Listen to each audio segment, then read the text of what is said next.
Everything incurs a cost, and so is it in the case of quality also. There are predominantly two categories of costs: the costs of good quality and the costs of poor quality. There are two dimensions under costs of good quality. The first one is the appraisal cost, and the second one is the prevention cost. Now, cost of good quality means the costs that we incur while we want to ensure good quality product or service. Now, as the name shows, the appraisal costs could include costs such as making provisions for having a quality audit team, a quality council, and costs that would be incurred in the planning of quality management systems.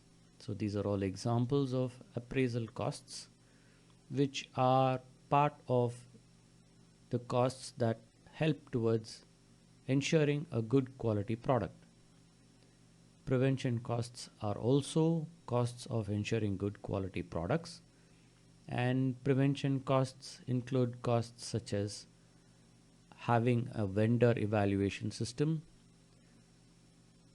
or having a system of checking the incoming products or having a supplier management system and or a supplier appraisal system.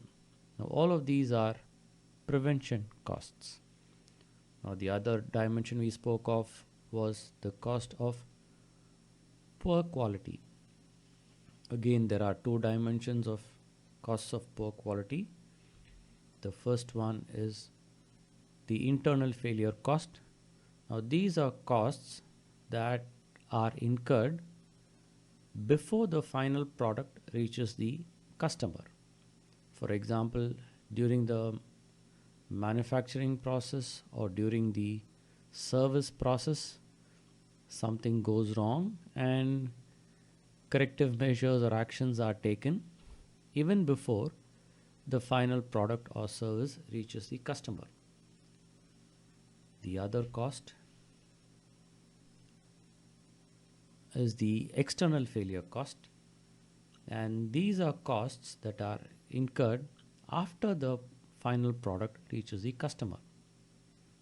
Now, the costs such as these could be the warranty claims, the repair costs, or the failure costs of the product, or the customer is not happy with the service and sues the organization or the company for the poor quality of service. Now, all of these would come under the category of external failure costs. Now, as organizations spend more and more on costs of good quality, automatically the costs of poor quality will come down. But where do we draw the line? Does the organization keep on spending on appraisal and prevention costs? And the scope of spending, if it is not limited, could add to bad cost projections by itself. And therefore, there has to be a trade-off between how much the organization wants to spend in order to maintain good quality and to ensure poor quality does not occur. For this, let's have a quick look at an example with some hypothetical data. In this Excel sheet, we have the four costs that we spoke of: the appraisal costs, the prevention costs, the internal failure costs, the external failure costs. And then we have this column, which is a total cost of good quality, which includes the appraisal costs and the prevention costs. And then the total cost of poor quality, which includes the internal failure costs and the external failure costs. Now, these dimensions could be any one of these I had spoken of. For appraisal costs, I said it could be the quality council, it could be quality audit cost, and so on. Likewise, for prevention cost, whatever could be the dimensions we could choose. So these are just hypothetical dimensions and hypothetical data that I have. Now, if you have a look, the appraisal costs are increasing across the 5 dimensions. The prevention costs are also increasing across the 5 dimensions. And the internal costs are decreasing. Now, these two costs would be positively correlated because both are increasing, while the internal failure costs and external failure costs are positively correlated.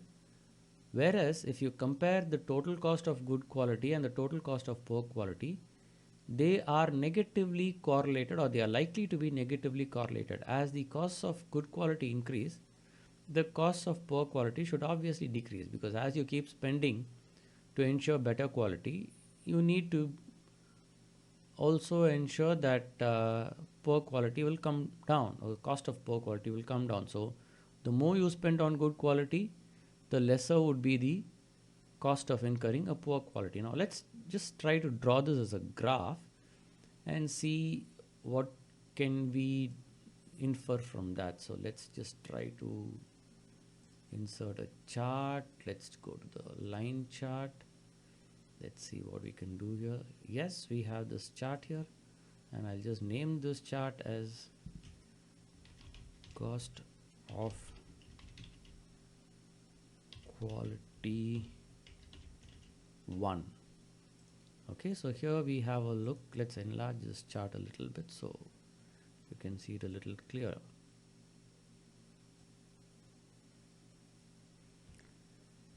Now you can see this is the appraisal cost line. It is going up, and then this is the prevention cost line. This is going up across the 5 dimensions, and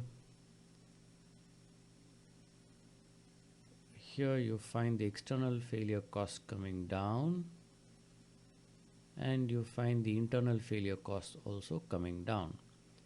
Now you find between the external failure cost and the prevention cost, there is an intersection point here. So which means if you need to minimize the external failure cost and you want to also have a picture of how much you need to spend on the prevention cost, it is intersecting at this point, and therefore you could probably decide to spend about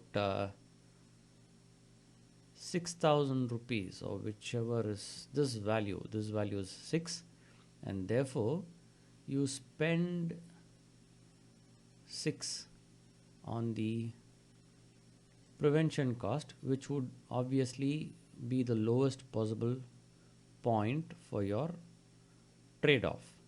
And likewise, if you look at the appraisal cost, you would find that you can spend about 5,000 rupees. So 5,000 rupees of appraisal cost and 6,000 rupees of prevention cost is likely to get you a trade-off between the cost of good quality and the cost of poor quality. Now to get a better picture of this, we can try to plot this graph with just the two costs, the cost of good quality and the cost of poor quality. Let's try to plot this chart. I again go back to the charts. I click on this. Yes, I get this. Let me take it a little lower and a separate chart here.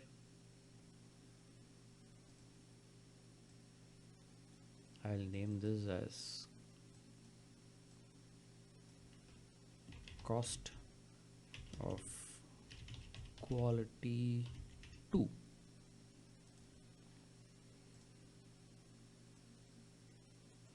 Let me just enlarge it a little bit.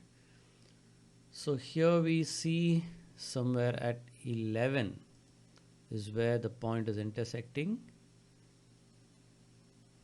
you would notice the total cost of good quality is increasing and the total cost of poor quality is decreasing. They intersect at this point of around 11.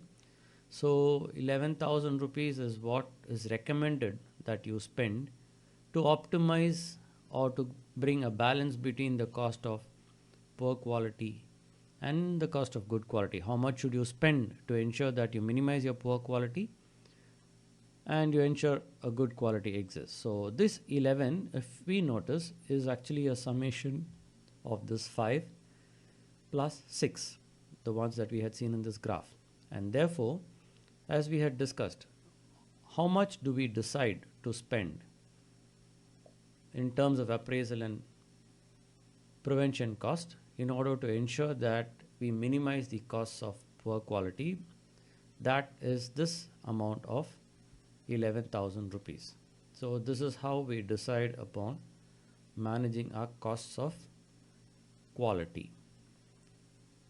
With this, I think we would close this session on costs of quality.